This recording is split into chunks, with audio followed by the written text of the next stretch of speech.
Bonjour, chers internautes de l'Express Maurice. Alors, en avril, paie marque le retour d'un très grand événement très suivi, nous cause 10e édition Mama Jaz. Cette année, pour cette édition, il y a plusieurs artistes. Et aujourd'hui, au Café du Vieux Conseil, nous allons jouer parmi ces artistes-là, notamment Alex Joseph et Fabrice David. Alors, justement, dans le cadre de l'édition de Mama Jaz, nous proposons maintenant avec M. David. Il vous propose le JFF Just for Fun. Alors, M. David, bonjour. Bonjour. Quand nous trouvons le JFF, le nom, il dit beaucoup, Just for Fun. Peut-être demander un petit peu le concept de Just for Fun, c'est quoi, à quoi s'attend le JFF? Ok. Just for Fun, JFF, c'est vraiment un projet qui englobe beaucoup de styles musicaux différents, beaucoup d'influences différentes. Et à savoir qu'il y a une raison qui fait créer JFF, c'est parce qu'en simultané, on a un autre projet et moi, besoin créer une affaire pour différencier ces affaires-là. L'autre projet-là, il est assez spécialisé, et JFF, non. Il a une influence cinématique, il a une influence fusion jazz, musique du monde. En fait, tous ceux qui m'ont écouté, tous ceux qui m'ont content, ils rentrent là-dedans. Et quand on trouve associé ça avec sanngat, je me pose question avec on faisait sanngat, Just for Fun, un joli mélange, je me dis à quoi s'attendre là. Ah, c'est clair. Alors, à quoi s'attendre? Moi, je ne pas connais pour le moment. Ce qui me cave, c'est les autres, c'est qui me connaît, qui me peut faire. On a beaucoup d'expérience dans le DJing. Le contrôle de la foule, crowd control, c'est quelque chose avec lequel je suis très familier.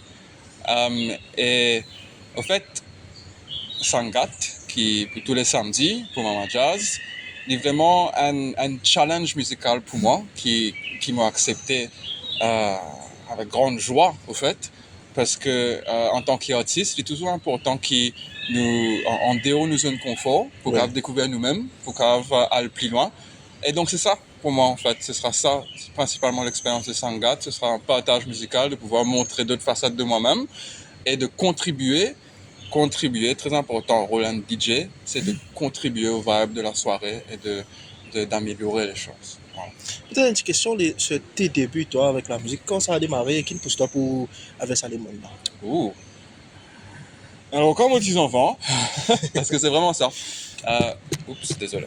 Alors, à savoir que ma famille, ma maman, a introduit moi à la musique probablement à l'âge de 5 ans, 6 ans. C'était mon premier professeur solfège, professeur piano.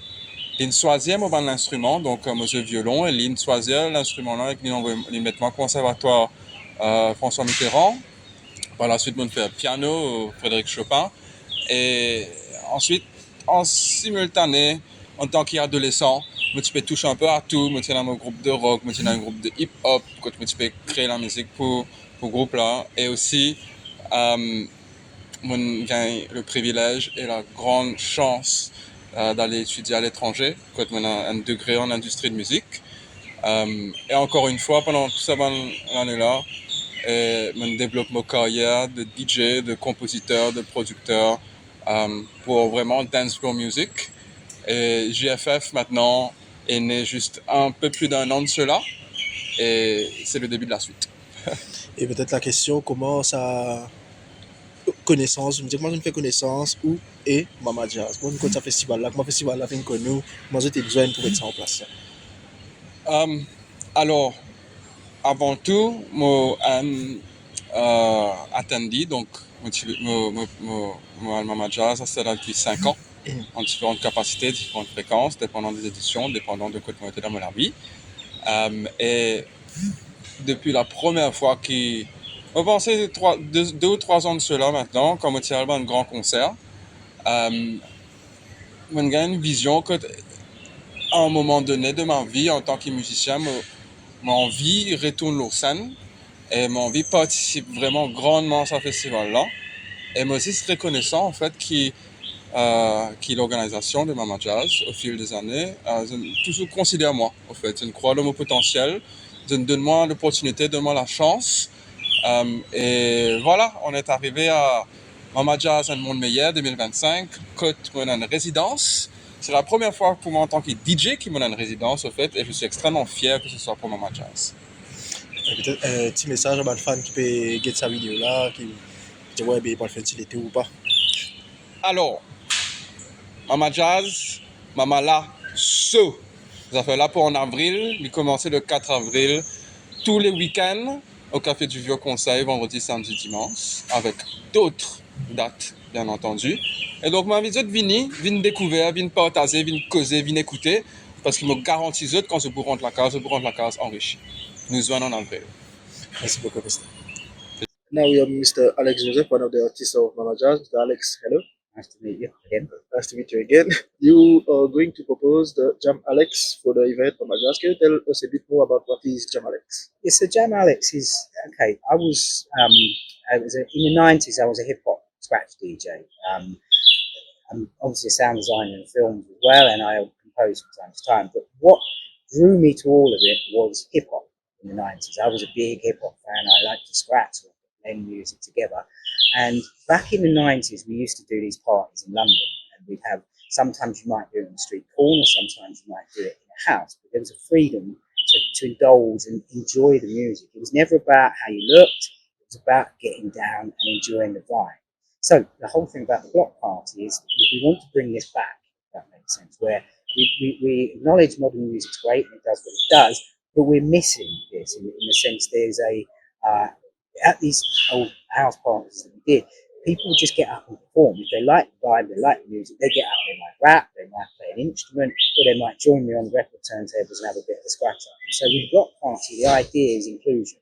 It's about come and experience perhaps where some of the music you listen to now has come from. Because if you think about it, there's disconnect from, let's say, if we listen to modern music and it samples something, you like that it samples something from the '90s, but that actually probably samples something from much, much earlier in time. So what I want to do really is reconnect these things. So I might play the original version of a funk song or a soul song or a jazz song, then I might play a '90s alternative, and then I might play a more modern version that also is including that sample. So hopefully it will educate people in terms of where the music came from, why it was so important, perhaps why it was sampled in the first place. But within that, then there'll be a whole section where we encourage people. I've made a set of breakbeats. I've taken, let's say, there's about 300 breakbeats of all the classic hip hop breakbeats. We're not going to play all of them. We don't have time to do that. But I've selected certain ones, and they're developed. Some are semi-developed, some are more developed. But what I would like to encourage is people who like to rap to come and rap on it. People who like to sing to come and sing on it, and come and feel the music and use that music to let's say, push the vibration through you.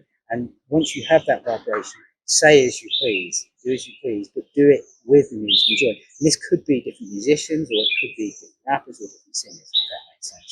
So it's like the concept of an open cypher, like we did in Yeah, America. an open cypher. Yeah, a bit like if you look at like '90s hip hop, and you look at some of the ciphers that you had in New York, Yes, with Most Def and various people like that. That kind of vibe. If you want to get out there, and you've got friends that want to get out there, we've got the breaks for you to do it. It will be mainly in that style, because for me that was golden era when hip hop was at its most creative.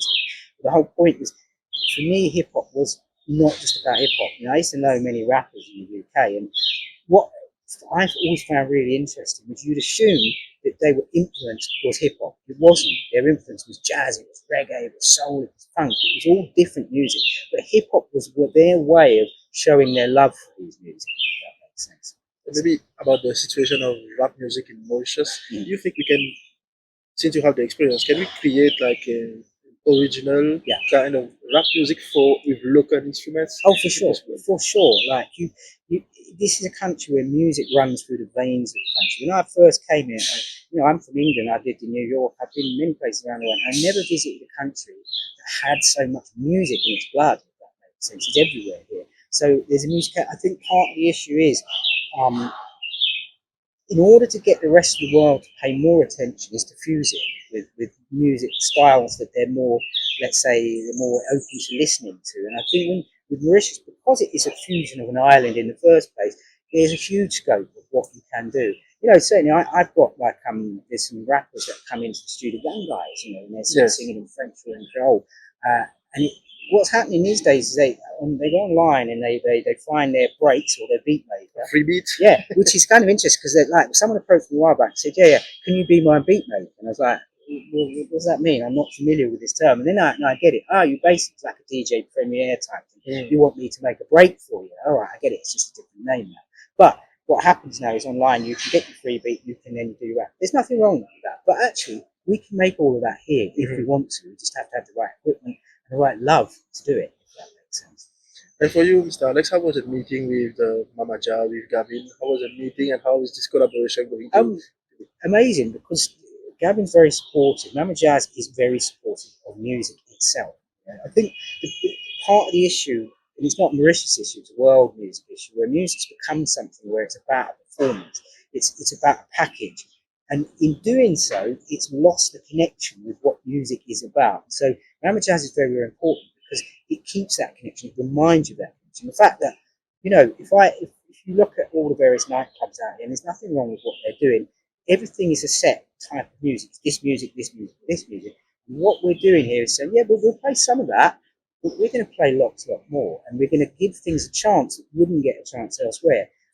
People like it, or they won't like it. But we're also going to do it with the combination of old school and new school. So we'll be vinyl DJing, vinyl scratching, and then I might flip to doing some serato scratching. And that sort of thing.